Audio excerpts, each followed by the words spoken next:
tarde, galera que tá entrando.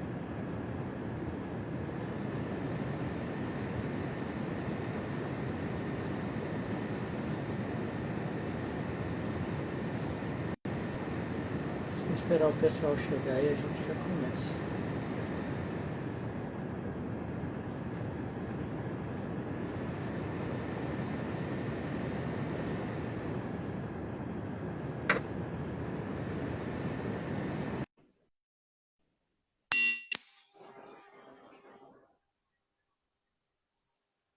Tá todo mundo me ouvindo bem? Opa, estou sim, Boa tarde, camarada. Joia? tudo tranquilo. Então, vamos lá, né? Começar essa debate dessa quinta do Quarentena com MUP Goiás. Hoje nós vamos estar fazendo um debate sobre o anticientificismo no governo Bolsonaro, né? Me apresentar, para quem não me conhece, me chamo Arthur, sou militante do MUP aqui de Goiás, sou estudante de História lá do IFG e também sou pesquisador pelo NEPAEP, que é o Núcleo de Estudos e Pesquisas Avançadas de Ética Política e Emancipação. Hoje o debate vai ser em dois blocos, né? Primeiro vai ser eu e o Marcelo, logo em seguida a gente vai entrar com o Maurício, que é estudante e integrante do CA da Geografia da UFG, né? E aí vou passar um pouquinho a palavra para o Marcelo, que vai estar se apresentando e falando um pouco sobre a politecnia, formação integrada e como está essa questão da ciência, né? Hoje aqui dentro do Brasil. Pode ficar à vontade, Marcelo. Eu me apresento, a gente já começa a falar. Isso. Se apresenta e já pode falar. Beleza, eu sou o professor Marcelo Lira, professor de Sociologia do IFG Campus Goiânia. Agradeço aqui pelo convite do pessoal, na figura do Arthur. Esse é um tema importante em pauta hoje no país, mas que é um tema que não se restringe ao bolsonarismo, né? Eu diria que o bolsonarismo é um elemento catalisador extremado de um longo processo histórico, que tem raízes profundas do ponto de vista do desenvolvimento do capitalismo e da concepção de ciência e tecnologia que se estrutura a partir deste desenvolvimento e que, dadas as particularidades brasileiras, acaba se chegando a esse elemento extremado na figura desse catalisador de um movimento reacionário que é o bolsonarismo. Lembremos dos episódios do suicídio do reitor da Universidade Federal de Santa Catarina, durante o governo Temer ainda, ou seja, isso faz parte de um processo de curto prazo, se a gente pensar, de uma agenda do golpe, de redesenho das instituições pelo alto, e as instituições educacionais não estão fora desse processo, e que tem como característica fundamental desenhar um tipo de instituição que, por um lado, é fundamentalmente elitista, antidemocrática, antipopular, e, por outro, reforça uma divisão histórica que existe na própria concepção de escola burguesa, que é separar o tipo de escola, uma escola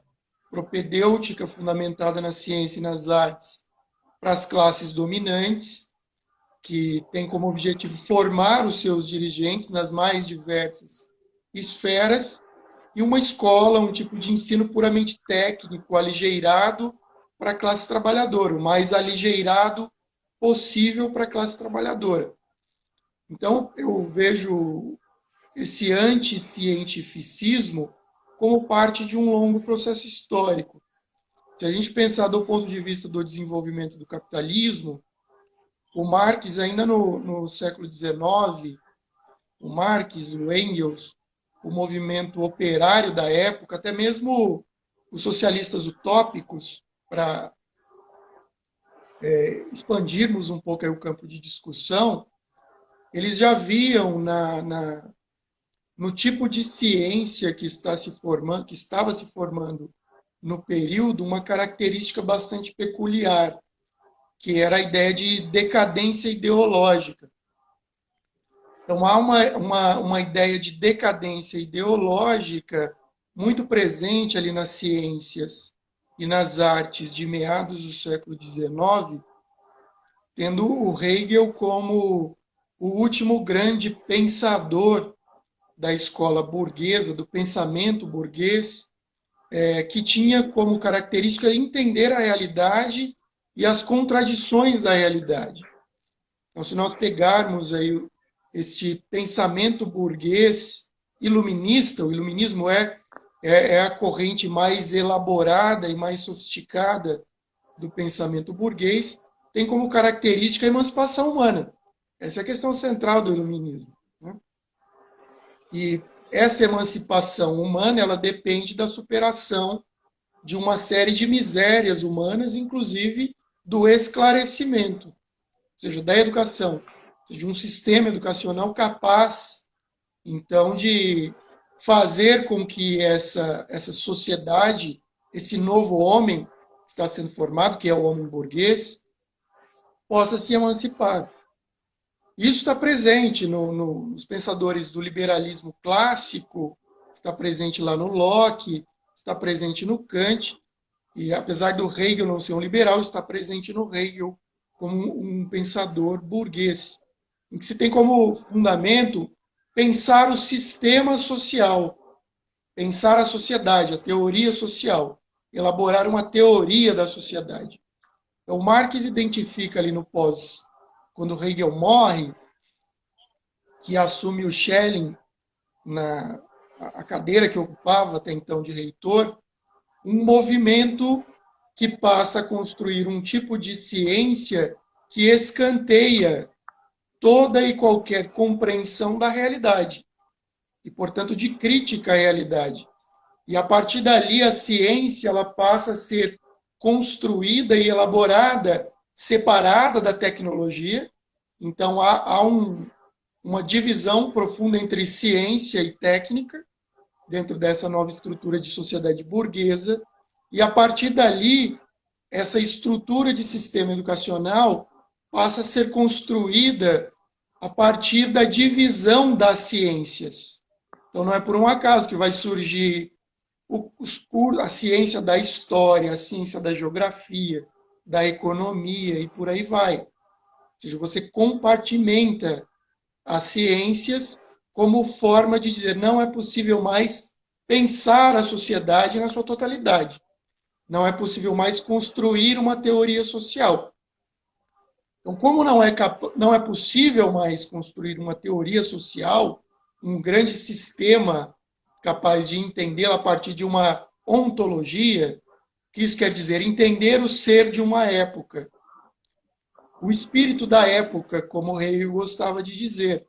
O espírito da época não como uma manifestação religiosa, mas o que era o ser da época. O que é o ser de uma determinada época. O ser social. O ser social implica um conjunto de relações e a totalidade dessas relações. Então, a partir dali, há uma decadência ideológica.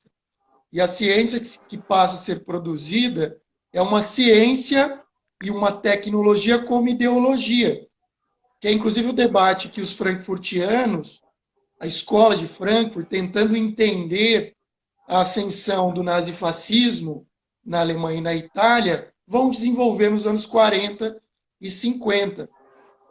Então, há esse debate ali do Marx, e há um debate muito profícuo ali no século XX, da escola de Frankfurt, e também do Lukács, acerca disso. O Lukács vai elaborar muito bem essa discussão, esse conceito de decadência ideológica e de apologética burguesa. Então, a partir dali, você não passa a formar cientistas propriamente, você passa a formar técnicos. Então, no direito, você vai formar operadores do direito, que não vão partir lá da discussão elaborada pelo Kant, pelo Hegel. Eles vão partir de outros teóricos que descartam completamente essa concepção da totalidade, ou a tentativa de compreender a totalidade. No direito, por exemplo, eles vão se basear no Kelsen, que é um teórico importante aí no campo. Na economia, eles vão abandonar a teoria do valor-trabalho, que nós sabemos onde ela desemboca. O Marx, na sua elaboração, vai levar essa teoria às últimas consequências e desenvolvê-la até as últimas consequências no Capital, chegando à teoria da mais-valia e uma série de variáveis importantes. Na história, você passa a dissolver a história, não mais na tentativa de compreender o que é a verdade histórica, mas passa-se a discutir, então, as narrativas. Não é possível mais compreender a história na sua totalidade. Então, o que se tem são narrativas. Como não existe verdade histórica, o que se tem são narrativas. E aí, dentro dessas narrativas, por exemplo, se são narrativas, tudo é válido.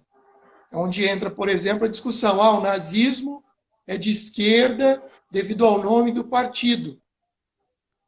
Ou então, não existiu ditadura no Brasil, o que existiu foi uma dita branda. Porque se não existe verdade histórica, se o que existe são narrativas, as narrativas são todas válidas. Que é onde entra, por exemplo, o guru do Bolsonaro, né? O astrólogo lá que mora nos Estados Unidos. Então, todas as narrativas são válidas. Então, veja que esse anticientificismo, como vocês propõem no debate, não é necessariamente uma anticiência. Porque existe uma ciência de fundo, só que é uma ciência completamente alienada, que é essa ciência que advém desse processo histórico de decadência ideológica de construção de uma apologética burguesa, o que se passa, então, a separar a ciência da técnica. Então, qual é o discurso que vai fundamentar, por exemplo, qualquer um desses cursos que eu citei? A ideia da neutralidade, a ideia da axiologia, uma neutralidade axiológica, em que a questão é puramente técnica. Então vejam que a questão ela não é simplesmente é uma questão de não conhecer a história, né? Como às vezes a gente ouve. E o problema do bolsonarista, para citar um exemplo, é não conhecer a história. Não é propriamente não conhecer a história, mas o tipo de formação que vem se constituindo ao longo desse processo, que é o de uma ciência completamente alienada, de uma ciência de uma ciência desprovida de crítica social. Então, chegamos então a essa realidade brasileira dentro dessa concepção que se radicaliza e se aprofunda com o neoliberalismo. Nos anos 90, propriamente, nós temos a ascensão do neoliberalismo de maneira clara, com os governos Fernando Henrique Cardoso, já está presente no governo Collor, mas de uma maneira mais radicalizada com os governos Fernando Henrique Cardoso. Essa política se mantém nos governos Lula, Dilma, mas de uma maneira mais moderada, e ela se radicaliza com o golpe de Estado de 2016. Então, dentro desse cenário é que se coloca essa outra perspectiva, como é colocada aqui, de anticientificismo. Ou seja, a ciência ela passa a ser construída separada da lógica do ser social. Ou seja, o que é o ser social e como ele se desenvolve. Novamente volto à questão. Nessa sociabilidade burguesa, esse ser social é um ser completamente atomizado. Ele é uma mônada individual singular, que é um dos princípios de radicalização do pensamento liberal burguês, que é onde vai entrar, por exemplo, a ideologia do empreendedorismo. Então, você vai fazer um curso em agronomia, você não vai sair necessariamente um agrônomo, mas você vai sair em via de regra, né, nos diversos cursos, em alguém que domina negócios no campo da agronomia. Isso vale para todos os cursos. Não é por um acaso que o empreendedorismo ele vai se articulando dentro das instituições de ensino, tanto básica quanto superior, como forma de construir essa ideologia atomizada, em que o indivíduo se vê como um ser completamente separado dos demais, como se ele existisse em si, como se ele não fizesse parte de uma sociedade. Então, dentro desse cenário do golpe de Estado, essa política se radicaliza. E ela se radicaliza de diferentes maneiras. E aí a gente precisa observar, por exemplo, como se dá a divisão internacional do trabalho e qual é a posição que o Brasil ocupa e qual é o redesenho que o Brasil passa a ocupar a partir do golpe de Estado de 2016. 2016 é particularmente uma articulação de uma burguesia interna compradora, de uma parte, de uma fração da burguesia interna compradora, que tem como representação principal PSDB, DEM, parte do MDB, articulando esse processo como uma forma de associação com esse capital imperialismo e mudança das instituições pelo alto. Tanto que quem vai conduzir as principais reformas da educação no Brasil ao longo desse período é o PSDB. É o PSDB. No governo Temer, inclusive. Né? Tinha o Mendonça Filho como ministro da Educação, mas a articuladora era a secretária executiva. PSDB. Então, dentro desse processo de redesenho das instituições, dentro dessa nova lógica, você passa a ter uma hierarquização da própria ciência. Porque a ciência ela passa a ser vista como uma mera abstração, dentro dessa lógica atomizada. E a ciência ela não é uma abstração pura. Ela é um conjunto de vivências e experiências da sociedade ao longo do tempo histórico. E essas mediações, essas experiências e vivências são traduzidas na forma do conceito. Então, a ciência ela não é uma abstração pura, ela é uma prática social, que é onde entra o nosso debate. Se ela é uma prática social, ela precisa ser constantemente articulada a sua teoria e a sua prática, que é o que nós definimos como praxis. Então, uma ciência emancipadora, ela não pode ser atravessada por essa cisão.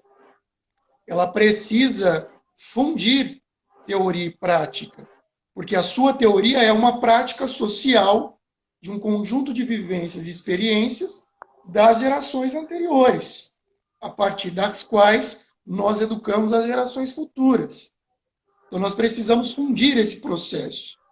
É onde entra, por exemplo, as experiências dos institutos federais, de tentar trabalhar com a formação integrada, omnilateral, passa pela lógica de construir um currículo integrado de educação básica e educação técnica, mas, ao mesmo tempo, de uma forma verticalizada. Então, a educação básica, a técnica e a superior, elas não estão separadas e hierarquizadas. Porque na prática social é isso, elas estão. Na prática social, você tem a educação básica, a técnica e a superior. E cada um ocupa uma escala na hierarquia social, que é onde se fundamenta, por exemplo, a lógica e o discurso da meritocracia. Porque eu mereço ganhar mais do que o outro. Isso se dá por essa hierarquização das ciências. Como a gente quebra esse processo? Integrando, construindo uma lógica de formação integrada e omnilateral. Omnilateral quer dizer romper com a formação unilateral. O que a escola burguesa faz? Ela oferece uma formação unilateral ao indivíduo. Então, é onde entra, por exemplo, esses testes de aptidão ou de QI, essa bobagem toda que vem dos Estados Unidos, por exemplo. Né? Ou seja, Qual é a sua aptidão? É ciências humanas? Então vá fazer ciências humanas. O que você tem que fazer? Ciências naturais, ciências da natureza, ou então ter esse conjunto de conhecimento que os iluministas chamavam de enciclopédico. Para que isso? Isso é uma perda de tempo. Então, se você tem uma aptidão para uma determinada área, vá para essa área. É isso, por exemplo, que a reforma do ensino médio de 2016 faz ao separar os 5 itinerários formativos, criando a ilusão de uma escolha democrática. Então, o que nós propomos, e essa proposta nasce das experiências das classes trabalhadoras, do movimento operário advindo do século XIX, é exatamente isso. Primeiro, construir uma escola única, então não é uma escola cindida, não é uma escola que separa as ciências e as artes de um lado e o ensino técnico do outro, é uma escola única. É isso que o Gramsci vai chamar de escola única. Por exemplo, é uma escola única para todos. Então, uma escola única, pública, universal, gratuita, laica e de qualidade. Isso significa que a escola ela não pode ser cindida, por exemplo, entre educação privada e educação pública. Porque a partir do momento que você tem essa cisão, você tem uma contradição e um lobby dentro da estrutura do Estado para desestruturar o ensino público, para ampliar o mercado privado. É assim que funciona o capitalismo. É assim que funciona a construção dos nichos de mercado. Então, a escola ela precisa ser única, ela precisa ser universal, que é, por exemplo, o debate do SUS. Né? Por que ele precisa ser universal? Porque não pode permitir que haja um sistema privado de saúde. E se há um sistema privado de saúde, vai existir dentro da estrutura do Estado um lobby dessa empresa para o desmonte da estrutura pública para expandir o seu mercado. É a mesma discussão, guardada aí as diferenças. Né? Então, o que nós propomos nesse debate sobre a politecnia, sobre a formação integrada, omnilateral, é exatamente isso. Ou seja, como construir essa nova escola popular, essa educação popular, porque ela está intrinsecamente articulada aos interesses da classe trabalhadora. Você não pode ter uma ciência e uma tecnologia descolada da realidade social. A ciência e a tecnologia ela precisa responder aos problemas e à dinâmica desse conjunto de problemas que aparecem nas localidades e nas regiões específicas. Então, o que nós propomos é exatamente isso.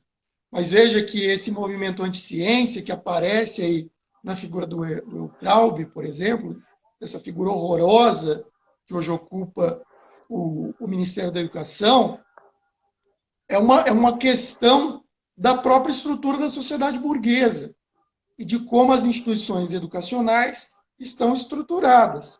A grande questão é que é um momento de golpe, é uma agenda do golpe de reordenamento pelo alto, em que esse elemento chamado bolsonarismo, esse homem-massa digital, que de alguma maneira arregimenta parte da sociedade, passa a radicalizar esses processos que já estão em curso na sociedade burguesa. Ou seja, todo esse processo está em curso ao longo da sociedade burguesa e se radicaliza no neoliberalismo.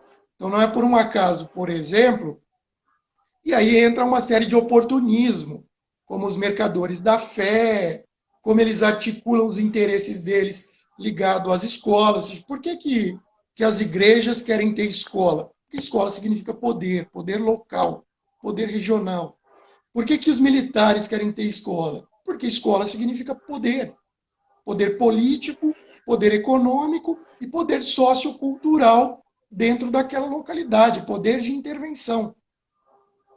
Então, esse movimento ele se radicaliza e aparecem esses oportunismos de diversas ordens, de Olavo de Carvalho, desses mercadores da fé, ligado principalmente ao neopentecostalismo, da teologia da prosperidade, aproveitam a onda para garantir os seus negócios. Então, a coisa, ela caminha mais ou menos por aí. Não sei se consegui desenvolver, não sei qual é o meu tempo, que eu não marquei, Arthur. Claro. Não, estamos tranquilo. Chegou algumas perguntas aqui, e aí eu vou trazer para o debate, né? O Mascote está falando aqui, né? Unidade sindical e estudantil, trabalhador e estudante nessa luta, né? O Marcelo, ele é presidente do Sintef, que é o sindicato dos servidores do IFG e do IF Goiano, né? Também falaram aqui sobre a questão do YouTube. Essa live vai ficar salva lá no YouTube posteriormente. E também perguntaram aqui: a concepção de formação técnico-científica dos IEFs é um bom exemplo para pensarmos a superação da dualidade ciência e mundo do trabalho? Essa é uma questão importante, porque os institutos federais, ou de uma maneira mais geral, a rede federal, é uma experiência moderníssima de sistema educacional, né? É uma das experiências mais modernas que existem no mundo. Justamente porque ele se articula a partir de alguns princípios importantes. Primeiro, é o da formação integrada, da formação unilateral, de integrar a educação básica ao ensino técnico. Então, nós não vamos formar simplesmente um técnico em determinada área para ser inserido no mundo do trabalho. Obviamente que ele será formado e terá esse arcabouço de conhecimentos. Mas na formação integrada, qual é a questão fundamental? É você estruturar um tipo de formação a partir dos conhecimentos científicos da moderníssima ciência. Ou seja, esse aluno que está sendo formado, ele pode, caso ele queira, ou caso ele necessite, porque é uma questão de necessidade, quando a gente observa a realidade de muitos dos nossos alunos, por exemplo, para seguir uma carreira universitária e tiver que trabalhar, é uma atividade que pode exercer. Então, ele tem essa formação, mas o fundo da sua formação ele está estruturado nas bases científicas, tecnológicas, não somente daquela área, mas a partir da articulação de 3 processos, que nós chamamos cultura, trabalho e ciência, que é a partir daí que nós integramos o currículo e construímos alternativas e possibilidades de formação emancipatória. Então, há esse princípio, e os outros princípios são da territorialidade. Então, os currículos devem ser construídos a partir dos arranjos produtivos e socioculturais locais. Ou seja, quais são os problemas que determinada comunidade apresenta, né? Quais são os problemas? É a partir disso que se estrutura os cursos. É a partir disso que se estrutura o currículo, que é a lógica da praxis. E esse currículo é estruturado a partir da verticalização. O que isso significa? Que esse aluno de um determinado território, de uma região longínqua do interior do país, por exemplo, e essa é uma das características da rede federal, a interiorização das instituições e capilaridade regional, coisa que as universidades não conseguem fazer, dada o seu histórico. Então, quando vem a verticalização, você tem da educação básica à pós-graduação. Então, esse aluno não necessariamente precisa sair da sua localidade para ir para os grandes centros em busca de estudo ou em busca de emprego, porque a lógica é construir ciência e tecnologia sustentável, diga-se de passagem, para desenvolver localmente a região, como, por exemplo, o debate sobre agroecologia, agrofloresta, ou seja, de uma maneira sustentável. Então, a experiência dos institutos passa por aí. Qual o problema? O problema advém exatamente da lógica de concepção de governança dos governos petistas, que é uma lógica de conciliação. Então, quando se cria a Lei 11.892, de 2008, que é a lei de criação dos institutos, ela é uma lei com muitas dualidades.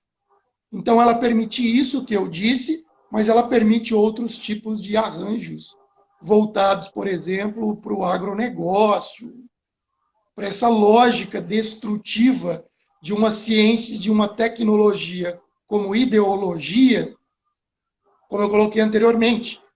Como, por exemplo, no estado de Goiás, quando a gente pega o IF goiano, sua estrutura basicamente está voltada para o desenvolvimento do agronegócio. Certo. Mais uma pergunta aqui.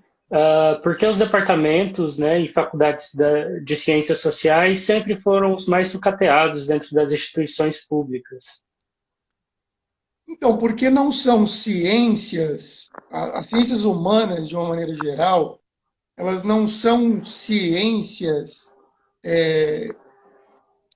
pragmático-utilitárias de maneira rápida.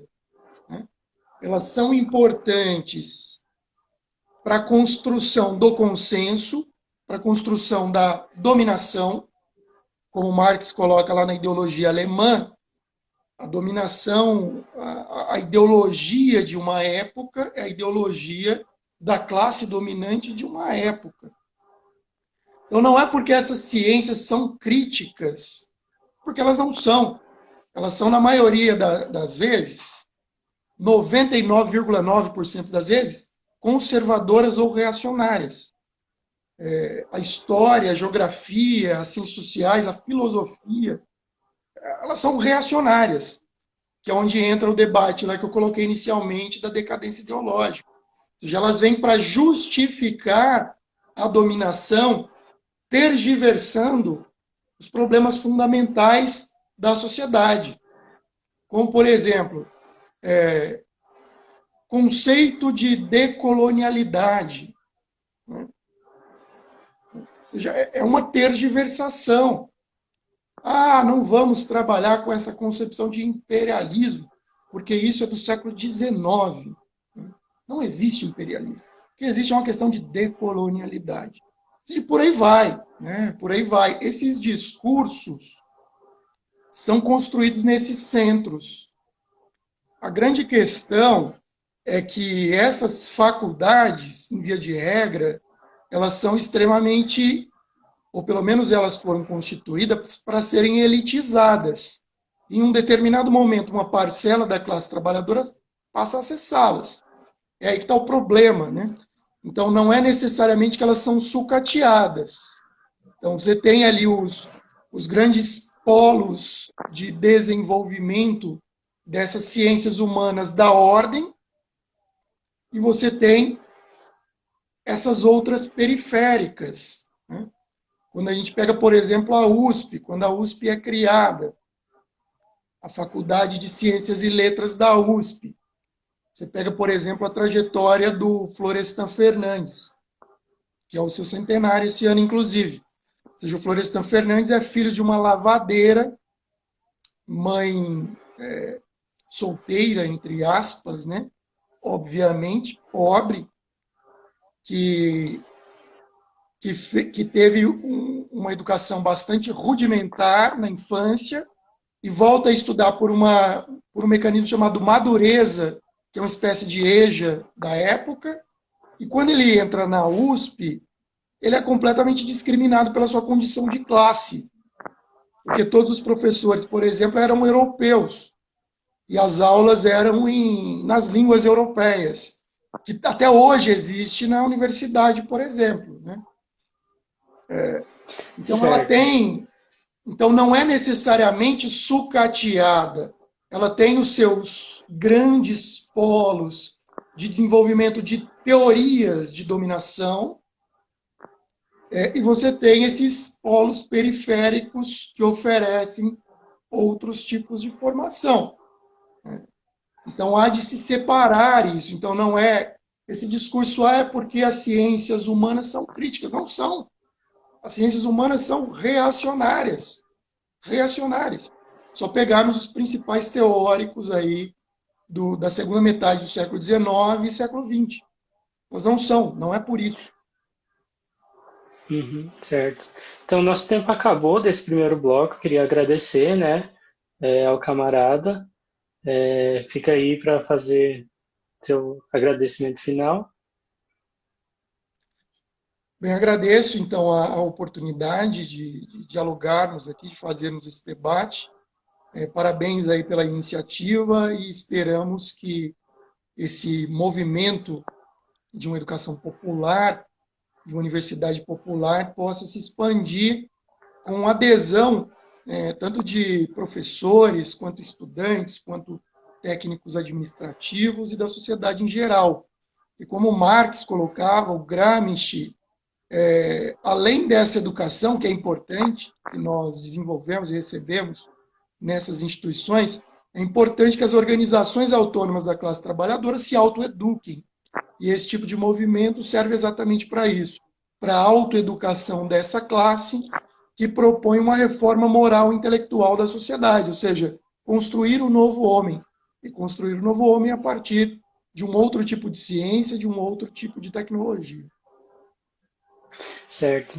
Então é isso, né? Obrigado, camarada. Beleza, Arthur?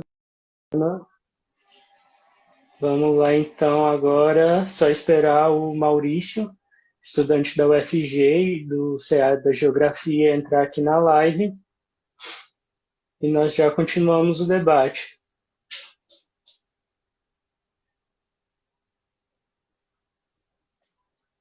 Só um momento, né?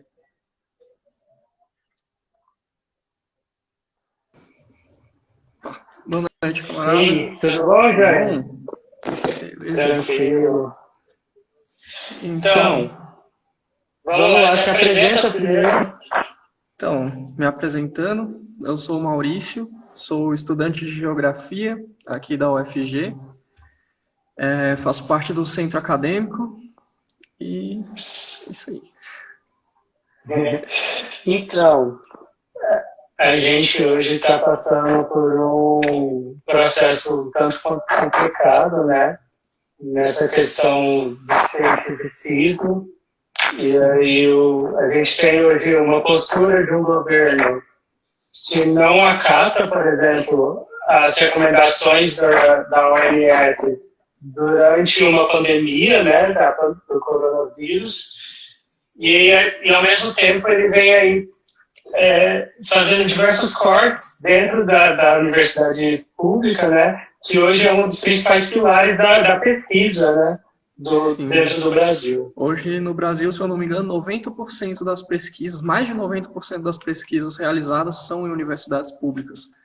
Então a gente tem que colocar isso. Eu queria até lembrar um pouquinho antes da Covid, né, das recomendações da OMS, o símbolo que deram para as universidades públicas. Teve dia 30, salvo engano, teve um documentário lançado pela oposição política, né, que foi sobre exatamente o ensino brasileiro. Como eles estão colocando o ensino brasileiro, qual a imagem que eles fazem.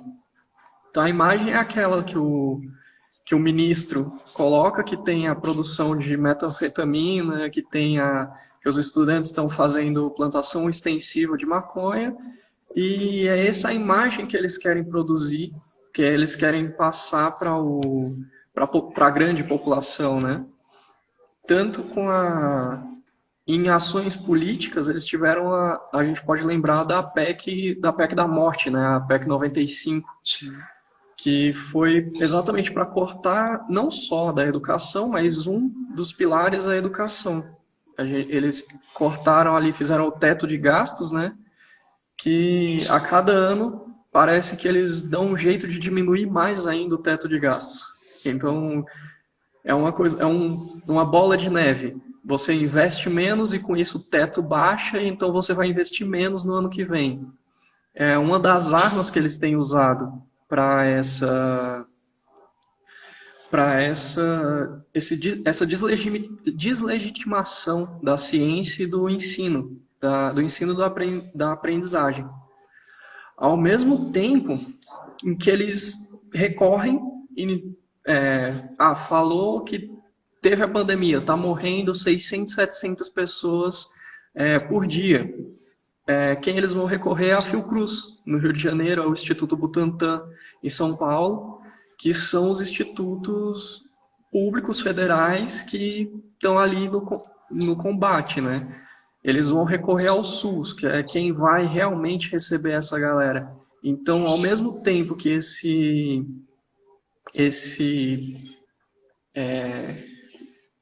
presidente e a turma dele, eles se colocam ali contra o ensino, contra a ciência, contra a educação, eles também se colocam como se é o papel de vocês resolver esse problema. Aquela contradição de que vocês não têm dinheiro, mas vocês têm que resolver. O Estado está bancando vocês, então vocês têm que dar uma solução para a gente do jeito que der para vocês. E aí nesse mesmo sentido, né, a gente vê recentemente, acho que semana passada ou nessa semana, que a gente teve a liberação do edital do PIBIC, né, que é um grande programa de iniciação à pesquisa, que foi das 25 mil bolsas liberadas, né, a gente quase nenhuma veio para dentro das ciências humanas, né? Sim. A portaria 34, né, que foi a do corte. Um pouco anterior foi a do corte de pós-graduações, né? Uhum. Temos aí também que ver para quem que são esses cortes. Porque não vai ser para todos os cursos. Eles querem uma educação, já está bem claro a ideia neoliberal o plano neoliberal do governo. Nesse neoliberalismo, eles colocam a educação, a inteligência, a produção de conhecimento é uma mercadoria. Então, eles vão financiar aquilo e como mercadoria, num sistema capitalista, tem que gerar lucro. Então, o que gerar lucro é o que merece investimento. Então, a gente tem que ver que tanto a portaria 34 quanto os outros diversos ataques são direcionados. Eles são direcionados à educação, aos espaços de questionamento. Eles não vão atacar uma faculdade de agronomia, porque a agronomia, onde a gente está, que é no Goiás, no estado do Goiás, a gente vai ter ali um retorno financeiro desses indivíduos que estão se formando em agronomia, em zootecnia, em cursos mais técnicos, em cursos mais que gerem uma produção mais rápida. Que nem o professor Lira falou agora há pouco, as ciências humanas, elas são uns espaços de questionamento. Elas são ciências de questionamento, ela produz conhecimento. Então, essa produção de conhecimento nem sempre gera um lucro ali imediato, que é o lucro que o neoliberalismo vai focar, que é o consumir tudo possível agora enquanto tem, e depois a gente se vira quando não tiver mais o que consumir. Então, temos que ver aonde que estão sendo afetados, que áreas que estão sendo afetadas, porque é uma coisa que o pessoal fica falando, o governo é despreparado, o governo não tem base, o governo é feito por burros. Não, eles não são burros, eles não são despreparados, muito pelo contrário. Eles estão extremamente preparados, extremamente com bases sólidas do que eles precisam e do que eles vão fazer. O programa de neoliberal de você produzir algo que te dê lucro imediato, isso é keynesiano ali, é base forte, eles têm uma base forte para isso. Então a gente tem que começar a ver aonde que está sendo cortado e o que está sendo cortado, quais pesquisas que estão sendo cortadas. Não só isso, né? O ataque ele não vai só dentro da universidade, né? Também, muito recentemente, a gente viu o veto do presidente à regulamentação da profissão de historiador. Sim. E que vai justamente já impedir novas turmas, né? a gente vem sair de uma reforma do ensino médio que permite a história enquanto um senso comum, um saber notório, né? Você não precisa mais saber ter um diploma para poder dar aula de história, né? E agora você veta a regulamentação dessa profissão, né?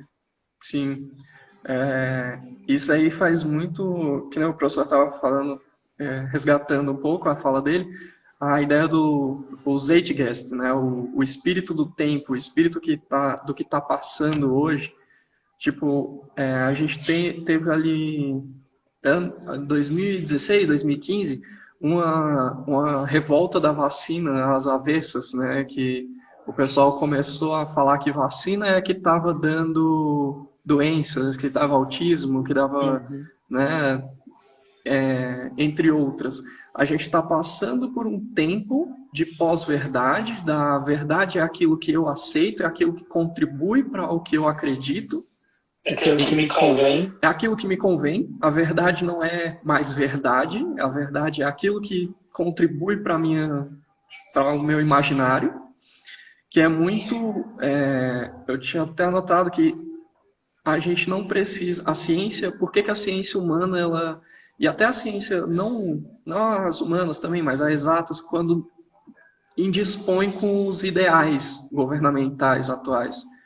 Por exemplo, ano passado, quando teve as queimadas na floresta amazônica, que o pessoal do INPE foi e falou, ó, tá tendo uma queimada, aumentou drasticamente. Isso não foi aceito como verdade, porque eles não precisam aceitar aquela verdade. A ciência, ela meio que está abrindo essa brecha. Eles estão abrindo essa brecha, na verdade. Porque a ciência, ela não precisa ser nossa amiga. Ela não é... ela vai falar o que me conforta. A ciência vai falar o que é verdade. Ela vai falar o que ela conseguiu através de dados, através de estudos e pesquisa. Não através da minha opinião. Aí entra a ideia dessa pós-verdade do presidente. Tipo, ele entende que o coronavírus é uma gripe, que vai passar, que não tem um problema, e isso é o que é a minha verdade, eu vou aceitar essa minha verdade, eu vou passar essa verdade à frente. Que é o que acontece muito com as correntes de WhatsApp e tudo mais, que é uma ferramenta que que esse lado está usando bem, né? Que está aprendendo a usar bem na pós-verdade. A gente tem que ver essas partes, assim, que a ciência, para onde que a ciência está caminhando?